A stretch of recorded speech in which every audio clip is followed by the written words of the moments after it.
पिता महाराज,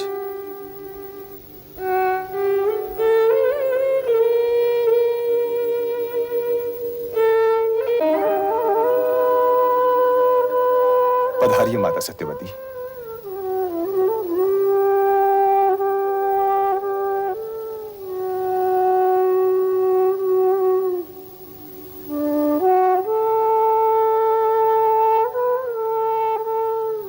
आप बिना कारण ही हिचकिचाए थे पिता महाराज। आपको मेरी ओर से यह वचन देने का पूरा अधिकार था कि माता सत्यवती का ज्येष्ठ पुत्र ही राज करेगा। परंतु पुत्र, मैं हस्तिनापुर के राज सिंहासन का नहीं, आपका पुत्र हूं। आपके सुख की सेवा करना मेरा कर्तव्य है और इसीलिए इस कर्तव्य का पालन करने के लिए मैंने आजीवन ब्रह्मचर्य की प्रतिज्ञा कर ली। नहीं, नहीं, इतनी भीषण, इतनी भयंकर प्रतिज्ञा पुत्र नहीं देवव्रत, नहीं। भूल जाइए पिता महाराज। कैसे भूल जाऊं पुत्र, कैसे भूल जाऊं कि तुमने मेरे आनंद के लिए अपने जीवन के सारे सुखों का त्याग कर दिया। परंतु पिता महाराज, आपके आनंद में ही तो मेरे जीवन के सारे सुख हैं। भूल जाइए पिताश्री। परंतु मैं ये कैसे भूल जाऊं पुत्र कि राज गद्दी के विषय में भरतवंशियों को स्वयं शकुंतला पुत्र महाराज भरत से ये परंपरा मिली है कि राज गद्दी का अधिकारी जन्म से नहीं कर्म से जुड़ा हुआ है, और जो अभी जन्मा ही ना हो उसका कर्म क्या।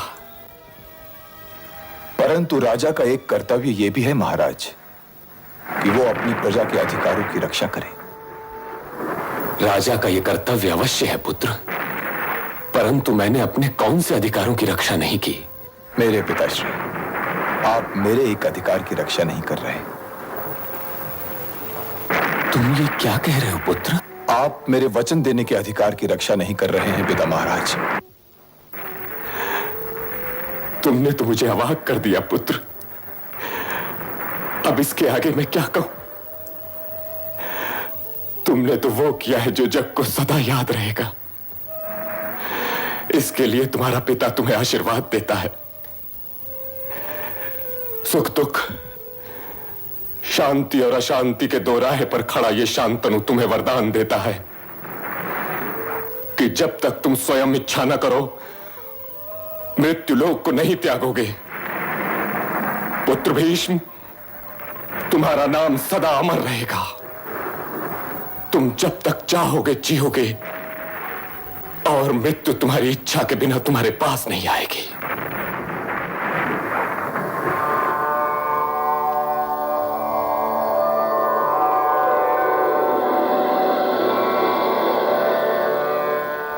माते, पिताश्री को समझाइए कि मेरे साथ चाहे न्याय हुआ हो चाहे अन्याय, वो स्वयं मैंने ही किया है।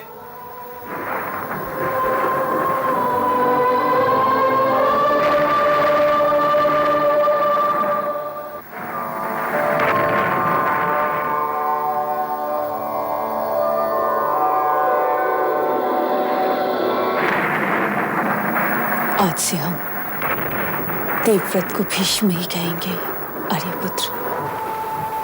हम ही नहीं, त्रिलोक उसे भीष्म के नाम से पुकारेगा और भीष्म के नाम से ही जानेगा।